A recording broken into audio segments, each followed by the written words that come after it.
Hello viewers, welcome to RV gardening. இப்போ rose எப்படி நம்ம நடவு பண்ணுறதுன்னு பார்க்கலாம். இது பட்டன் ரோஸ் செடி. நான் இன்றைக்கி தான் வாங்கிட்டு வந்தேன். பூ அழகாக இருந்துச்சு. இப்போ பார்த்தா சுருங்கி போச்சு. இதை நம்ம மண்ணில் வச்சு விடலாம்.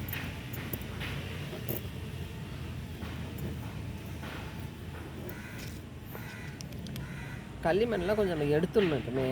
ஏன்னா ரொம்ப டைட்டாக இருந்தால் அது வேர் விடுறதுக்கு ரொம்ப கஷ்டப்படும். கொஞ்சம் நம்ம உடச்சி விட்டுடலாம். என்ன பாருங்கள்,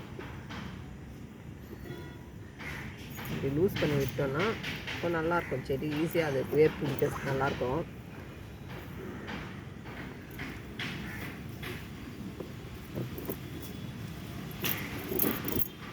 நல்ல செம்மண்ணில் வைக்கணும். செம்மண், கொஞ்சம் ஆற்று மண், கோகோ பீட்டெல்லாம் கலந்து வச்சிங்கன்னா அது வேர் விடுறதுக்கு ஈஸியாக இருக்கும். இதில் நிறைய, இந்த தொட்டியில் நிறைய மண்புழு இருக்குது.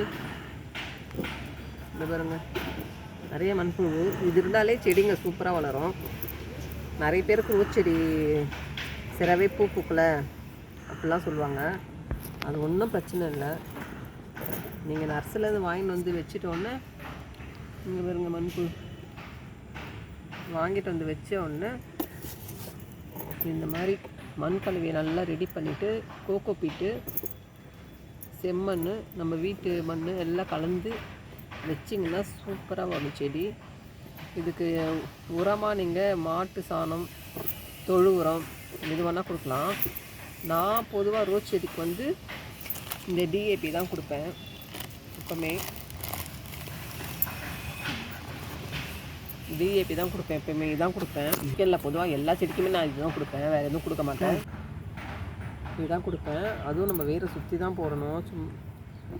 வாரத்தில் ஒரு நாள் போட்டால் போதும். போட்டுட்டு நல்லா மூடி விட்டுணும். நிறைய போடக்கூடாது. எந்த உரமுமே அளவோடு தான் கொடுக்கணும். நம்ம நிறைய கொடுக்கக்கூடாது. கொடுத்திங்கன்னா செடிக்கு தான் இதுவாகிடும்.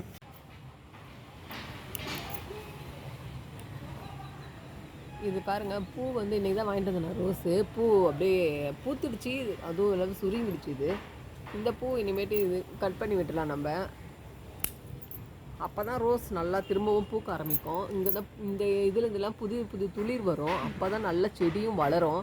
இது வந்து மொட்டு பார்க்கலாம். இது என்ன நாளைக்கு பூக்குது, மலருதா இல்லை என்ன ஆகுது, அதுவே விழுந்துருதான்னு பார்க்கலாம். அப்போ கட் பண்ணி விட்டுக்கலாம் நம்ம. பொதுவாக ரோஸை பொறுத்த வரைக்கும் நீங்கள் வந்து பூத்து முடிஞ்சவொடனே நல்லா கட் பண்ணி விடணும். கட் பண்ண தான் ரோஸ் செடி சூப்பராக வளருமே, புது புது துளிர் வச்சுட்டு. இந்த வீடியோ உங்களுக்கு பிடிச்சிருந்தா லைக் பண்ணுங்கள், ஷேர் பண்ணுங்கள்.